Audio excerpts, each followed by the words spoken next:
Hello বন্ধুরা, আজ আমরা বানাবো পার্শে মাছের ঝাল। তার জন্য যা যা লাগবে: পেঁয়াজ, টমেটো, আদা, কাঁচা লঙ্কা। আর লাগবে পার্শে মাছ। প্রথমে মাছগুলোকে ভালো করে ধুয়ে পরিষ্কার করে নিলাম। তারপর একে একে হলুদ গুঁড়ো আর একটু নুন দিয়ে ভালো করে মাছগুলোকে মেখে রেখে দিলাম।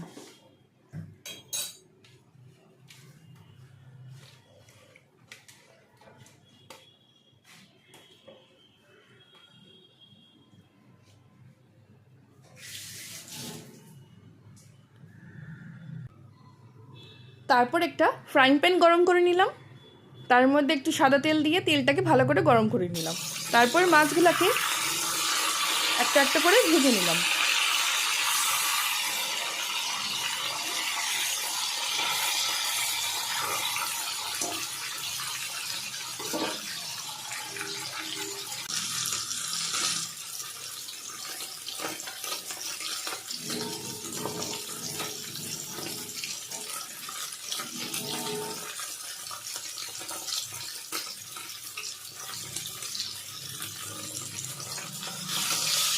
এপিট ওপিট করে ভালো করে মাছগুলোকে ভেজে নিলাম।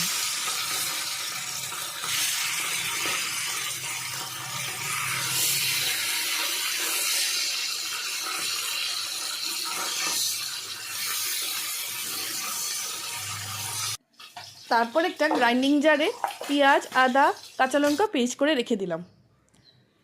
তারপর কড়াইতে যে সাদা তেলটা ছিল মাছ ভাজার পর, তাতে একটু সর্ষে তেল দিয়ে তেলটাকে ভালো করে গরম করে নিলাম।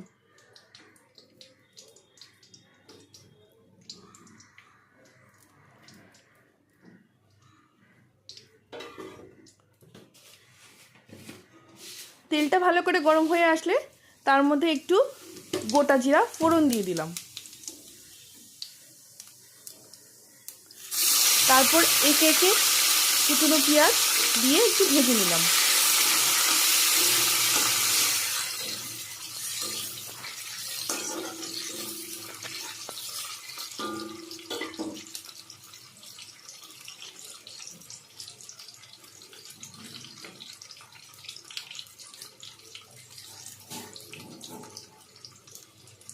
এবার একটা তেজপাতা দিয়ে দিলাম।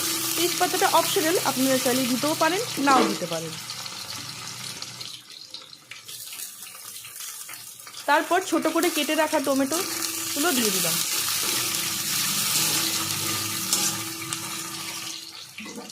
দিয়ে পেঁয়াজটার সঙ্গে ভালো করে ভেজে নিলাম।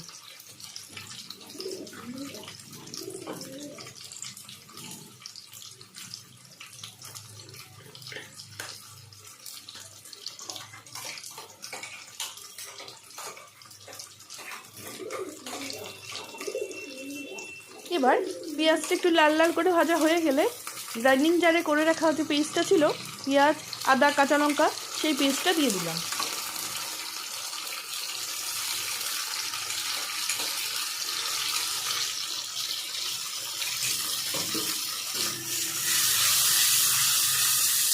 পেস্টটাকে ভালো করে ভেজে নিলাম।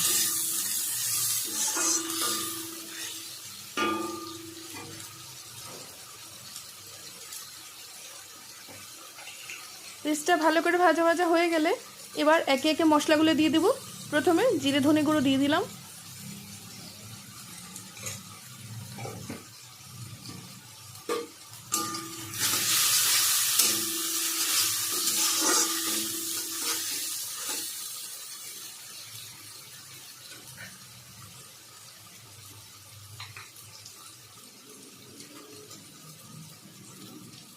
এবার একটু হলুদ গুঁড়ো দিয়ে দিলাম, দিয়ে ভালো করে মশলাটাকে কষিয়ে নিলাম।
মশলাটা ভালো করে কষানো হয়ে গেলে এবার লঙ্কা গুঁড়ো দিয়ে দেবো।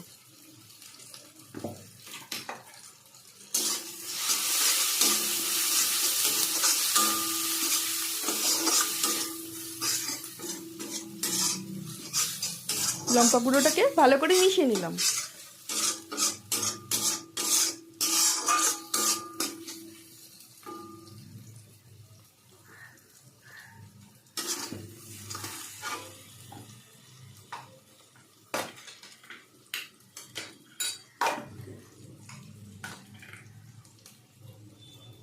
এবার একটু জল দিয়ে দিলাম।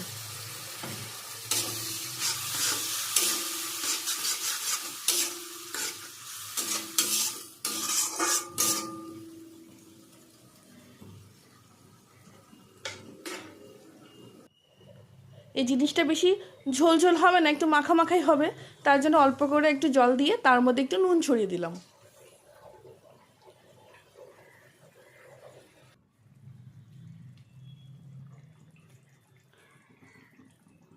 ঝোলটা উতলে গেলে তারপর মাছ ভাজাগুলো একটা একটা করে দিয়ে দিলাম।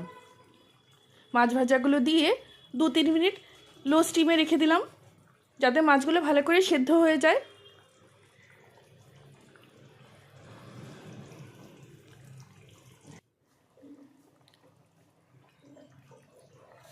এবার আমাদের পার্শে মাছের ঝোলটা রেডি।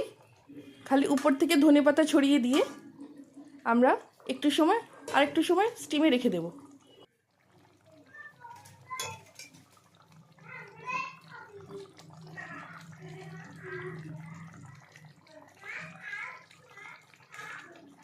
এবার আমাদের পার্শে মাছের ঝালটা রেডি টু সার্ভ। আপনাদের কেমন লাগলো রেসিপিটা? ভালো লাগলে নিশ্চয়ই ট্রাই করবেন।